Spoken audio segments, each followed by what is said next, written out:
गुरुर्ब्रह्मा गुरुर्विष्णुः गुरुर्देवो महेश्वरः गुरुः साक्षात् परब्रह्म तस्मै श्रीगुरवे नमः।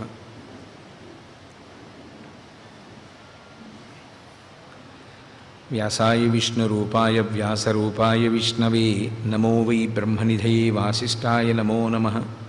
कूजन्तं राम रामेति मधुरं मधुराक्षरम् आरुह्य कविताशाखां वन्दे वाल्मीकिकोकिलम्। श्रुतिस्मृतिपुराणानाम् आलयं करुणालयं नमामि भगवत्पादशङ्करं लोकशङ्करं। वागर्धाविव सम्पृक्तौ वागर्धप्रतिपत्तये जगतः पितरौ वन्दे पार्वतीपरमेश्वरौ। सूक्तिं समग्रेतु न स्वयमेव लक्ष्मीः श्रीरङ्गराजमहिषीमधुरैः कटाक्षैः। वैदग्ध्यवर्णगुणगुम्भनगौरवैर्यां कण्डूलकर्णकुहराः कवयोधयन्ति। हैमोध्वपुण्ड्रमजहन्मकुटं सुनासं मन्दस्मितं मकरकुण्डलचारुगण्डं बिम्बाधरं बहुलदीर्घकृपाकटाक्षं श्रीवेङ्कटेशमुखमात्मनि सन्निधत्ताम्। विमलपटी कमलकुटी पुस्तकरुद्राक्षसस्तहस्तपुटी कामाक्षी पक्ष्मलाक्षी कलितविपञ्ची विभासि वैरिञ्ची। मनोजवं मरुततुल्यवेगं जितेन्द्रियं बुद्धिमतां वरिष्ठं वातात्मजं वनरयूथमुख्यं श्रीरामदूतं शिरसा नमामि। आपदामपहर्तारं दातारं सर्वसम्पदां लोकाभिरामं श्रीरामं भूयो भूयो नमाम्यहम्। हरिः ओं। परमेश्वरस्वरूपेण सभगे नमस्कारः। अहिंसा प्रथमं पुष्पं पुष्पमिंद्रिय निग्रह सर्वभूतदया पुष्पं क्षमा पुष्पं विशेषतः शांति पुष्पं। ఇవాల్టి రోజున శాంతి అనేటటువంటిది విష్ణువు యొక్క అర్చన యందు ప్రధాన పాత్ర పోషింపబడేటటువంటి పుష్పములలో ఒకటిగా చెప్పబడింది. శాంతి అనే మాట మీద మనకి ఒక పాఠమే ఉంది వేదంలో, శాంతి పాఠము అంటారు. అందులో ఎప్పుడైనా ఎక్కడైనా ఒక పెద్ద కార్యం జరిగితే ఆ శాంతి పాఠం చదువుతారు. చదివి శాంతి పాఠంతో పూర్తయిపోతుంది క్రతువు. అసలు యథార్థమునకు సనాతన ధర్మంలో ఏం చెయ్యనివ్వండి, చిట్ట చివర మనం కోరుకునేది ఏది అంటే అంతటా శాంతి నిండుగాక. అందుకని ఓం శాంతి శాంతి శాంతి అంటాం. 3 మార్లు ఏదైనా అన్న 3 పర్యాయములు చేసిన అది సత్యమునకు ఆలవాలము, సత్యమునకు పర్యాయపదము అని గుర్తు. అందుకే మంగళసూత్రానికి 3 బండ్లు వేయడం, ఆచమనం చేసేటప్పుడు 3 మార్లు నీరు లోపలికి పుచ్చుకోవడం, ఇవన్నీ 3 సత్యమునకు గుర్తుగా భావింపబడుతుంది. ఓం శాంతి శాంతి శాంతి అన్నప్పుడు మేము త్రికరణ శుద్ధిగా అంతటా శాంతిగా ఉండుగాక, అందరి మనసుల యందు శాంతి నిక్షేపింపబడుగాక అని కోరుకుంటున్నాము అని గుర్తు. ఇందులో శాంతి అనేటటువంటి పదానికి అర్థం ఏమిటి? శాంతికి వ్యతిరేక పదం అశాంతి. శాంతి అనుభవంలోకి రావడం కన్నా అశాంతి అనుభవంలో ఎక్కువగా ఉంటుంది. అందుకని అశాంతి తెలియబడినంత తేలిగ్గా శాంతి తెలియబడదు. ప్రయత్నపూర్వక సాధన చేత కలిగేది శాంతి. ప్రయత్నం లేకుండా ప్రతివారికి కలిగేటటువంటిది అశాంతి. అయితే మనకి అనుభవంలో తెలుసుకోవడం సాధ్యం కాదు, కానీ మనందరం మాత్రం ప్రతిరోజు కొన్ని గంటల పాటు శాంతి పొందుతాం. ఆ శాంతి పొందకపోతే అసలు శరీరాలు నిలబడవు. పరమేశ్వరుడు ఇచ్చినటువంటి గొప్ప అనుగ్రహం ఆ కొన్ని గంటల శాంతి. అయితే నేను ఈ శాంతిని అనుభవిస్తున్నానన్న విషయం అనుభవంలోకి తెలియబడడానికి వీలైన రీతిలో మాత్రం ఆ శాంతి ఉండదు. శాంతి అన్న మాటకు అర్థం చాలా తేలికగా అర్థమయ్యేటట్టుగా చెప్పాలి అంటే ఇంద్రియముల యొక్క అలజడి ఉపశమించుట. ఇంద్రియముల యొక్క అలజడి అంతా ఆగిపోతే దాన్ని శాంతి అంటారు. ఇంద్రియములు అంటే మీకు నేను చాలా పర్యాయాలు ఈ ప్రసంగాల్లో మనవి చేశాను. ప్రత్యేకించి జ్ఞానేంద్రియాలు, కన్ను, ముక్కు, చెవి, నాలుక, చర్మము, ఈ 5 జ్ఞానేంద్రియాలు. ఈ జ్ఞానేంద్రియాలు 5 ఎప్పుడు నిద్ర లేస్తాయో ఆ నిద్ర లేచినటువంటి అవస్థకి జాగృతి అని పేరు. 5 ఇంద్రియముల యొక్క శక్తుల్ని వెనక్కి తీసుకుని మనసు ఒక్కటే తెలివిగా ఉంటే స్వప్నము అని పేరు. ఆ మనసు కూడా ఆత్మయందు ప్రవేశించి ఇక అసలు మనసు యొక్క అలజడి కూడా లేకుండా అణిగిపోతే సుషుప్తి అని పేరు. అవస్థాత్రయము అంటారు దాన్ని. ఈ అవస్థాత్రయమునందు 3 అంకె మీద తిప్పుతూ ఉంటుంది పరదేవత సమస్త లోకాన్ని. అందుకే మహామాయా విశ్వం భ్రమయసి పరబ్రహ్మ మహిషి అంటారు శంకర భగవత్పాదులు సౌందర్యలహరిలో. ఆమె మహామాయా స్వరూపిణి అయి ఈ 3టి యందు తిప్పుతూ ఉంటుంది. భూత భవిష్యత్ వర్తమాన కాలములు, జాగ్రత్త స్వప్న సుషుప్తి అనబడేటటువంటి అవస్థలు, వీటిలో తిరుగుతూ ఉంటాడు. ఈ జాగ్రత్త స్వప్న సుషుప్తిలో ఇంద్రియములతో కూడి మనసు తెలివిగా ఉంటుంది. అంటే ఇంద్రియములు పనిచేస్తుంటాయి, మనసు పనిచేస్తుంటుంది. సమస్త అలజడికి కారణం అక్కడే ఉంటుంది. కన్ను పనిచేస్తూ ఉంటుంది, ముక్కు పనిచేస్తూ ఉంటుంది, చెవి పనిచేస్తూ ఉంటుంది, నాలుక పనిచేస్తుంది, చర్మము పనిచేస్తూ ఉంటుంది, కర్మేంద్రియములు పనిచేస్తుంటాయి, మనసు పనిచేస్తుంటుంది. ఇవి అన్నీ పనిచేస్తున్నప్పుడు వచ్చేటటువంటి పెద్ద సమస్య ఎక్కడ ఉంటుందంటే నిరంతరము కొన్ని లక్షల విషయాలతో సమన్వయం చెందుతూ ఉంటుంది మనసు. దీనికి ఈ 5 జ్ఞానేంద్రియముల ద్వారా బ్రహ్మాండముతో అనుసంధానం అవుతూ ఉంటుంది. నిరంతర ప్రక్రియ అది. ప్రతి క్షణం బ్రహ్మాండంతో పిండాండం అనుసంధానం అవుతుంది. ఈ అనుసంధానమయ్యేటటువంటి ప్రక్రియలో శబ్ద స్పర్శ రస రూప గంధములని 5 తన్మాత్రల ద్వారా 5 జ్ఞానేంద్రియములు బ్రహ్మాండముతో సమన్వయమవుతాయి. మీకు నేను తేలికగా అర్థమయ్యేటట్టు చెప్పాలి అంటే అసలు పిండాండము యొక్క అస్తిత్వము ఉండడము అనేటటువంటిది బ్రహ్మాండ సమన్వయము చేతనే ఉంటుంది. నేను మీకు ఒక ఉదాహరణ చెప్పాలి అంటే నాకు ఆకలేసింది. నాకు ఆకలేస్తే పిండాండంలో పదార్థం కావాలి. పిండాండంలోకి పదార్థాన్ని ఎవరిస్తారు? బ్రహ్మాండం ఇస్తుంది. బ్రహ్మాండంలో ఒక యాపిల్కాయ అంటే పృథివీ. ఆ పృథివిని తీసుకుని నేను ఈ పిండాండంలో పడేస్తే పిండాండం ఊరుకుంటుంది, ఆకలి తీరుతుంది. ఇప్పుడు ఈ పిండాండంలో పిప్పి మిగిలింది, ఎవరు పుచ్చుకోవాలి? బ్రహ్మాండం పుచ్చుకుంటుంది. మళ్ళీ పిండాండానికి నీళ్లు కావలసి వచ్చాయి, దాహం వేసింది, ఎక్కడి నుంచి పుచ్చుకుంటుంది? బ్రహ్మాండంలోంచి పుచ్చుకుంటుంది. పిండాండంలో నీళ్లు మిగిలిపోయాయి, కల్మషభూయిష్టమైనటువంటి జలం ఉండిపోయింది. ఇప్పుడు అది మూత్రముగా బయటికి వెడుతోంది, ఎవరు పుచ్చుకుంటారు? బ్రహ్మాండం పుచ్చుకుంటుంది.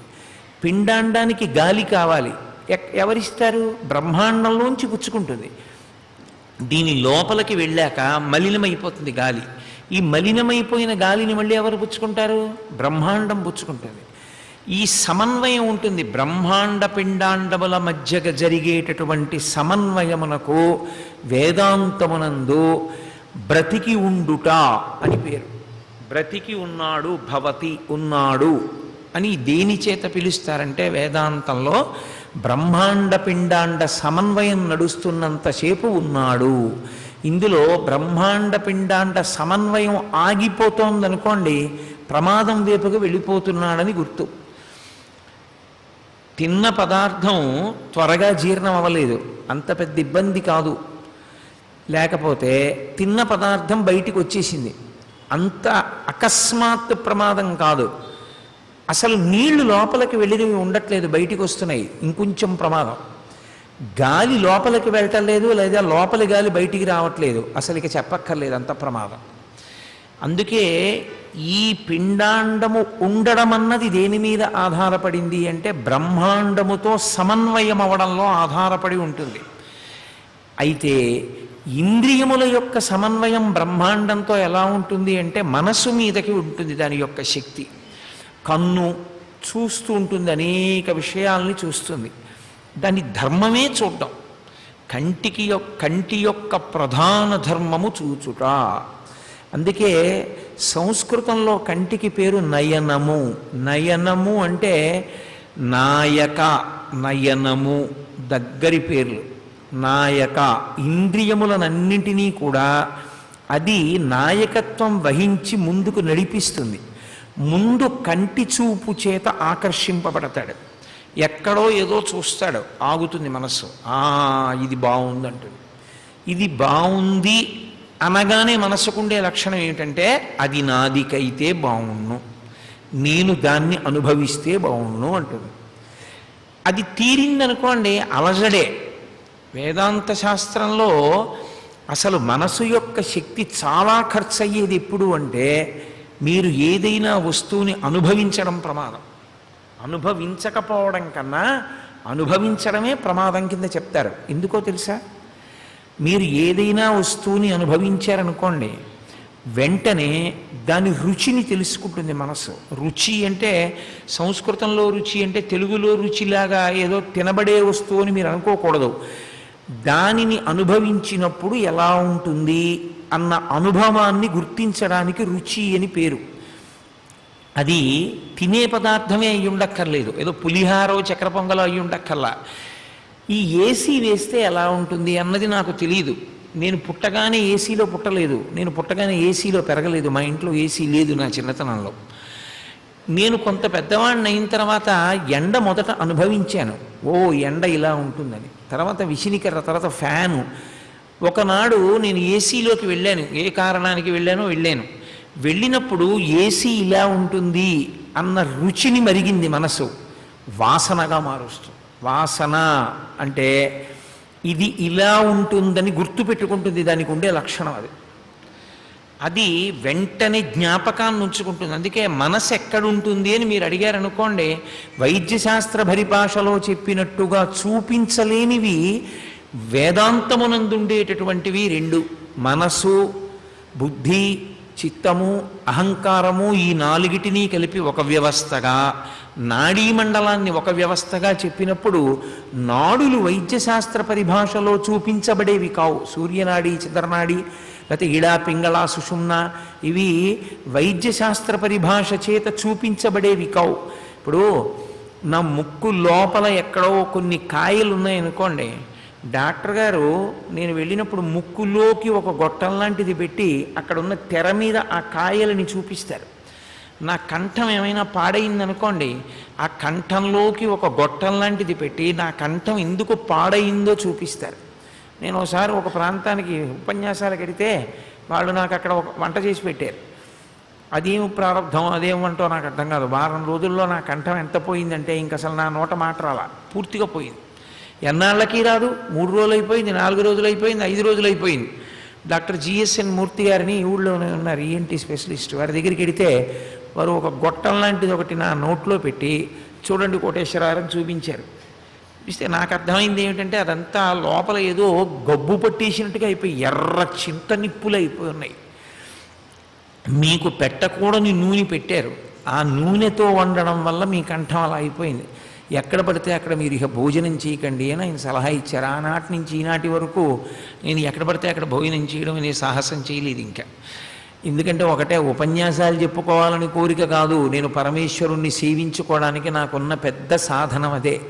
ఆ సాధనం పోతుందేమో అని, అంతే. కాబట్టి భగవంతుని సేవ చెయ్యడానికి కంఠం ఉపయోగపడింది, సరే పక్కన ఉంచండి. మనసు వాసనని, రుచిని వాసనగా మార్చుకుంటుంది, అంటే జ్ఞాపకం ఉంచుకుంటుంది. ఏసీ అంటే ఇలా ఉంటుంది అని, ఇంత చల్లగా ఉంటుంది, చాలా హాయిగా ఉంటుంది. మనం కావాలంటే 18లో పెట్టుకోవచ్చు, లేకపోతే 23లో పెట్టుకోవచ్చు. గంటన్నర పోయాక ఆగిపోమ్మని మనం సంజ్ఞ పెట్టి ఉంచితే ఆగిపోతుంది. చాలా బాగుంటుంది, బయట వేడిగా ఉన్నా అది గుర్తుపెట్టుకుంటుంది. అది ఒక్కసారి అనుభవించిందనుకోండి చర్మేంద్రియం, ఈ చర్మం అనుభవించి మనసు అనుభవించింది అనుకోండి, ఆ రుచి ఆ వాసన రెండూ కలిపి పెద్ద యుద్ధం మొదలవుతుంది లోపల. మనకి అది ఉంటే బాగుండు. మొట్టమొదట అంటుంది, ఎక్కడ ఉండాలది? హాల్లో ఉండాలా, లేకపోతే నేను పడుకునే గదిలో ఉండాలా, పిల్లలు పడుకునే గదిలో ఉండాలా? మొదట ఏదో రాజీ పడి ఒక గదిలో చాలే అంటుంది. ఇప్పుడు అది తెచ్చుకోవాలి, దానికి బోళ్ళంత డబ్బు. ఆ డబ్బు ఎక్కడి నుంచి తేవాలి? దానికో పెద్ద ప్రయత్నం, దానికో పెద్ద సాధన. ఆఖరికి ఏదో తెచ్చి బిగించాం, బిగించిన దగ్గర నుంచి కరెంటు బిల్లు, అది పాడైతే నరకం, అది వాడుకోవడం, అది చల్లపడ్డం, దానికి అలవాటు పడిపోవడం, ఇంకక్కడి నుంచి పొరపాటున కూడా ఫ్యాన్ ఒప్పుకోదు, ఏసీయే కావాలంట. అందుకే వేదాంత పరిభాష యందు అనుభవించకపోతే ఏమొస్తుందంటే కోపం వస్తుంది. మీకు ఏదైనా కోరిక తీరలేదనుకోండి, కోరిక తీరనప్పుడు వచ్చేది ఇది అంటే ఎవరో ఒకరిని కారణం చేసి కోపం పెడుతుంది. దానికి ఎవరినో ఒకరిని కారణం చేస్తుంది. మనసుకుండే లక్షణం అది. దాని అంతర్నాటకం మీరు చదివితే తెల్లబోతారా. కొన్ని వేల పేజీల వ్యాఖ్యానాలన్నీ అవే ఉన్నాయి మనసు మీది. అందుకే శంకర భగవత్పాదులు మనసు మీద అన్ని శ్లోకాలు చేశారు శివానంద లహరిలో. ఏదో కోరిక నాకు తీరలేదనుకోండి, నేను ఏసీ కొనుక్కుందామన్న కోరికే నాకు తీరలేదనుకోండి, నేనేదో ఈ డబ్బులు ఉన్నాయి ఇది చేద్దాం అనుకునే వేల్టికే ఏదో అంతకన్నా చాలా ప్రధానమైన ఖర్చు ఏదో వచ్చి నాకే కొంచెం ఒంట్లో బాగుండక ఏదో పరీక్షలు చేయించుకోవడానికి ఆ డబ్బులు వాడుకోవాల్సి వచ్చింది అనుకోండి, ఇంకక్కడి నుంచి దీన్ని తిడుతుంది. దానికి ఏం అనుమానం ఏమి ఉండదు. దిక్కుమాలిన జబ్బు ఇప్పుడే రావాలా, దీనికి ఎక్స్రేలు అయ్యాయి, దీనికి ఈసీజీలు అయ్యాయి, దీనికి పరీక్షలు అయ్యాయి, ఉన్న డబ్బు అయిపోయింది, రోహిణీ కార్తీ చచ్చిపోతున్నాను, ఓ ఏసీ కొనుక్కుందును, ఏమిటో నా ప్రారంధం అని దీన్ని తిడుతుంది. ఎవరో ఒకరిని దానికి నిలబెట్టాలి, నిలబెట్టి దాని కోపం పోవాలి. కోపము శేషేన పూరయేత్తని సంస్కృతంలో ఒక సామెత. ఎవరో ఒకళ్ళ మీద చూపించకపోతే అది ఎలా పోతుంది? అది పోవాలంటే రెండు మార్గాలు ఉంటాయి కోపం పోవాలంటే. ఒకటి, ఎవరినో ఒకరిని మీరు బాధ్యులుగా నిర్ణయం చేసి వాళ్ళ మీద విరుచుకుపడిపోవడం ఒకటి. అంటే ఇవన్నీ ఆచరించమని నేను చెప్తున్నానని మీరు అనుకోకూడదు, నేను మనస్సు యొక్క ఉద్ధతిని మాట్లాడుతున్నాను అంతే. రెండవది, సహనము చేత గెలవడం. కోపం రాకుండా ఉండాలంటే సహనంతో గెలవాలి. ఏవి శరీరం అన్న తర్వాత రాదా? ఇన్నాళ్ళు పనిచేసిందిగా, ఇప్పుడు కొంచెం అవసరం వచ్చింది, ఏమైంది? ఏసీ మొన్ననేగా నువ్వు చూసింది, ఫ్యాన్ కింద పడుకోలేవా? ఎందుకు దానికి అంత అల్లరి? నోరు మూసుకుని ఉండు అని మీరు అన్నారనుకోండి, ఊరుకుంటుంది ప్రశాంతం. సహనము చేతనైనా గెలవాలి. రెండు, ఎవరినో ఒకరిని బాధ్యుల్ని చేసి వాళ్ళ మీదన్నా కోప్పడాలి. అనుభవము అన్నదాని యందు మనసుతో అంత సంఘర్షణ అక్కడతో పోయిందని మీరు అనుకోకండి. ఇది ఏం చేస్తుందంటే ఈ వాసనలన్నింటినీ లోపల పట్టుకుంటుంది. అది అనుభవించి అనుభవించి రకరకాల అనుభవాలు పట్టుకుని కొన్నిటిని వదిలిపెట్టేస్తుంది. అంత పెద్ద విషయమేమి కాదనుకున్న దాన్ని వదిలిపెడుతూ ఉంటుంది, మళ్ళీ కొత్త దాన్ని పుచ్చుకుంటూ ఉంటుంది. నా చిన్నతనంలో టేప్ రికార్డర్ ఆడియో క్యాసెట్స్ అని ఉండేవి. దాని మీద సూపర్ ఇంపోజిషన్ అలౌ చేసేది. అది ఏదో కొన్ని భగవద్గీత మీరు టేప్ చేయించారనుకోండి, ఆ తర్వాత భగవద్గీత మీద పుష్ప విలాపం టేప్ చేయిద్దాం అనుకుంటే భగవద్గీత ఉన్న క్యాసెట్ మీద పుష్ప విలాపం రికార్డ్ చేస్తే భగవద్గీత చెరిగిపోయి పుష్ప విలాపం దాని మీదకి రికార్డ్ అయిపోతుంది. అలా ఏదో 5-6 మాటలు అలౌ చేస్తుంది ఆ క్యాసెట్. అలాగే మనస్సుకుండేటటువంటి లక్షణం కూడా ఏమిటంటే సూపర్ ఇంపోజిషన్స్. అంటే ఒకదాని మీద ఒక ముద్రని ఒప్పుకుంటుంది. ఒప్పుకోవడంలో ఒక రుచిని పట్టుకుంటుంది. చిన్నతనం నుంచి ఎన్ని రుచులండి, ఇంకో కొత్త రుచి పుచ్చుకొని దానికి పెద్ద అవసరం లేదు, గుర్తుపెట్టుకోకర్లేదన్న రుచుల్ని వదిలిపెడుతుంది. ఆఖరిని ఏం చేస్తుందంటే దాని యొక్క ప్రవర్తన అంతా దేని మీద ఆధారపడుతుందంటే ఊపిరిని ఆధారంగా కదులుతుంది మనస్సు. మనస్సుకి ఉన్నంత వేగం ఇంకా లోకంలో దీనికి ఉండదు. అంత వేగం. పరమేశ్వరుడు చేసిన పెద్ద కట్టడేమిటో తెలుసా అండి? ఈ లోకం ఇలా నిలబడింది అంటే ఈశ్వరుడు చేసిన పెద్ద నియంత్రణ ఎక్కడ పెట్టాడంటే మనసుకి అపారమైన వేగం ఇచ్చాడు. శరీరానికి దానికున్న వేగంలో కోటో వంతు కూడా దీనికి ఇవ్వలేదు. అది ఇది కూడా అంతే వేగంతో ఉన్నవనుకోండి, అసలు మీకు ప్రపంచంలో ఎవడూ నిలకడగా ఉండడు. అసలు అంత వేగంగా వెళ్ళిపోతారు. రెండూ అంత వేగం ఉన్నవైనా కూడా పరమ ప్రశాంతంగా కూర్చోగలిగిన వాడు ఈ ప్రపంచంలో ఒక్కడే ఉన్నాడు, స్వామి హనుమ ఒక్కరే. మనోజవం మరుతతుల్య వేగం కానీ జితేంద్రియం బుద్ధిమతాం వరిష్టం. అందుకనైనా రామధ్యానం చేస్తూ కూర్చుంటాడు. ఏ వేగం లేకపోయినివ్వండి, ఎన్ని మోకాళ్ళ నిప్పులు ఉండనివ్వండి, ఎంత అనారోగ్యం ఉండనివ్వండి, వాడు అలా పోతూనే ఉంటాడు. ఎందుకంటే మనసు ఆదేశం తిరగమని తిరుగుతూ ఉంటాడు. ఇవన్నీ వాసనల కింద పట్టుకుని ఈ వాసనల్లో బలమైన వాసన ఏదో ఒకటి ఉంటుంది, దానికి చాలా బలమైన వాసన, దాని గురించి వెంపర్లాట ఉంటుంది దానికి. అది ఆఖరిసారి కదిలినప్పుడు దాన్ని బయట పెడుతుంది.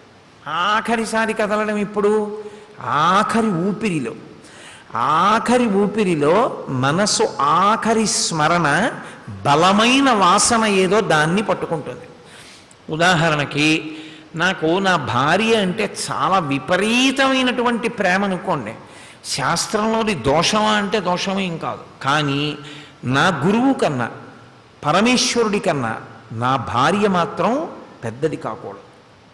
నా భార్య యందు ఎంత ప్రేమైనా ఉండొచ్చు, ఇంక అందులో సందేహం లేదు. కానీ గురువుగారా నా భార్య అంటే గురువుగారి పేరు ఎత్తేటప్పటికీ రెండు చేతులు ఇలా కలిసి ఇలా వంగిపోవాలంటే అది సాధనలోకి వచ్చేయాలి. గురువు పేరెత్తి కూడా ఇలా కూర్చోడానికి వీల్లేదు. గురువు గారి పేరు ఎత్తితే ఇలా అయిపోవలసిందే అంతే. అది సాధనలోకి వచ్చేసింది అనుకోండి. గురువు ఈశ్వరుడు వాసనా బలంలో అంత శక్తివంతములయ్యాయి అనుకోండి, ఆఖరి స్మరణ యందు మొట్టమొదట అది వాటిని పట్టుకుంటుంది. భాస్కరరాయల వారు లలితా సహస్రనామ స్తోత్రానికి భాష్యం చేశారు. అందులో ధన్య అన్న నామానికి ఆయన భాష్యం చేస్తూ దీని గురించే చెప్తారు. ఆఖరి ఊపిరి ఏది ఉంటుందో, ఆఖరి ఊపిరిలో మనస్సు యొక్క ఆఖరి కదలికలో ఏ వాసన పట్టుకుందో దానికి అనుగుణమైన పునర్జన్మనిస్తాడు పరమేశ్వరుడు. నరుడి పునర్జన్మలో ఈశ్వరుని జోక్యము లేదు. మీరు బాగా జ్ఞాపకం పెట్టుకోవాలి ఈ సిద్ధాంతం. పరమేశ్వరుడికి దేని మీదైనా అధికారం ఉంది. నరుని యొక్క పునర్జన్మ యందు పరమేశ్వరుని యొక్క అధికారము లేదు. ఆయన అధికారం పుచ్చుకోడు. ఎందుకు పుచ్చుకోడో తెలుసా? ఒక్కటే కారణం. నీకు బుద్ధి ఇచ్చాను, నీకు మనసు ఇచ్చాను, నీకు కర్మేంద్రియాలు ఇచ్చాను, జ్ఞానేంద్రియాలు ఇచ్చాను, సమస్త భూతముల మీద ఆధిపత్యం ఇచ్చాను. నువ్వు సాధన చేత గెలిచి నీ మనసుకి సద్వాసన పట్టించుకోవాలి. నువ్వు అలా పట్టించుకోకపోతే నీ కర్మ అంతే. అంతిమ పరీక్ష ఎప్పుడు అంటే మహానుభావుడు అబ్దుల్ కలాం గారు ఇదే మాట వాడారు చిట్ట చివర. ఆయన ఆ వింగ్స్ ఆఫ్ ఫైర్ పుస్తకం రాస్తూ దాని యొక్క ప్రిఫేస్లో ఉపోద్ఘాతంలో ఆయన వ్రాసుకున్నటువంటి మాట on the day of the final judgement అని రాశారు. వస్తువుని మీరు అనుభవించినప్పుడు కలిగినటువంటి రుచి వలన ఉన్నటువంటి వాసన ఏదుందో ఆ వాసన ఎన్ని కోట్ల పునర్జన్మలకైనా కారణం కావచ్చు. అది ఆ తర్వాత సాధనలో ఆ వాసన తుండిపోయింది అంటే నువ్వు ఎంత విడిచిపెట్టేసి ఉన్నావు ఈశ్వర స్మరణ, ఎంత విడిచిపెట్టేశావు భగవన్నామం, ఎంత విడిచిపెట్టేశావు భగవంతుని యొక్క సంపర్కం, ఎంత విడిచిపెట్టావు ధర్మాన్ని. మరి ఈ విడిచిపెట్టిందంతా ధర్మ విరుద్ధమైనప్పుడు, శాస్త్ర విరుద్ధమైనప్పుడు పాపమై కూర్చుంది. ఇది ఎవరు అనుభవిస్తారు? నీ జీవుడే అనుభవించాలి. ఆ జీవుడు అనుభవించాలి కాబట్టి పాపము పుణ్యము ఈ రెండూ అనుభవించడానికి, తక్కువ పుణ్యం ఎక్కువ పాపం అనుభవించడానికి తిరియక్కుల్లో కొన్ని కోట్ల సార్లు మళ్ళీ అలా తిరుగుతూనే ఉంటాడు. మళ్ళీ ఎప్పుడు మనుష్యుడు అవడం ఏమో, మళ్ళీ ఎప్పుడో ఈశ్వర కృప, ఆయన అనుగ్రహం కలిగితే ఎప్పుడో కలగాలంతే. ఏ మహాత్ముడు సంతోషించి ఆయన చేతిలో ఉన్న కాయో పండో పెట్టాడు అనుకోండి, అదిగో అది తిన్న అదృష్టం ఏదైనా దక్కితే అప్పుడు మళ్ళీ ఏమైనా దానికి ఆ జీవుడికి ఉన్నటువంటి పాపము నశించేటటువంటి అవకాశం ఉండొచ్చు. ఉండి మళ్ళీ ఎప్పుడో మనుష్య జన్మ ఈ లోపల ఉచ్చుల్లో చచ్చిపోతాయి, కత్తులతో చచ్చిపోతాయి, శూలాలతో చచ్చిపోతాయి. స్వేచ్ఛగా మరణించేటటువంటి అవకాశము మాత్రము ఉండదు. ఎప్పుడూ మృత్యువు బలవంతంగానే ఉంటుంది. సాధారణంగా తనంత తాను ఆఖరి ఊపిరి వరకు ఉండి శరీరాన్ని విడిచిపెట్టగలిగిన స్థితి మాత్రం ఉండదు. నిర్భయంగా బ్రతకగలిగినటువంటి జీవి మనుష్యుడొక్కడే. అందుకే భక్తి అంటే స్వస్వరూపానుసంధానం అంటారు వివేక చూడామణిలో శంకర భగవత్పాదులు. మంగళాశాసనపరై మదాచార్య పురోగమై సర్వైశ్చ పూర్వైరాచార్యై సత్కృతాయాస్తు మంగళం. మంగళం కోసలేంద్రాయ మహనీయ గుణాత్మనే చక్రవర్తి తనూజాయ సర్వభౌమాయ మంగళం. ఉమాకాంతాయ కాంతాయ కామితార్థప్రదాయినే శ్రీగిరీశాయ దేవాయ మలినాథాయ మంగళం. కరచరణకృతం వా కర్మవాక్కాయుజం వా శ్రవణనైనజం వా మానసం వాపరాధం విహితం వా సర్వమేత్తక్షమస్వా శివ శివ కరుణాబ్ధే శ్రీ మహాదేవ శంభో. సర్వం శ్రీ ఉమామహేశ్వర పరబ్రహ్మార్పణమస్తు. స్వస్తి.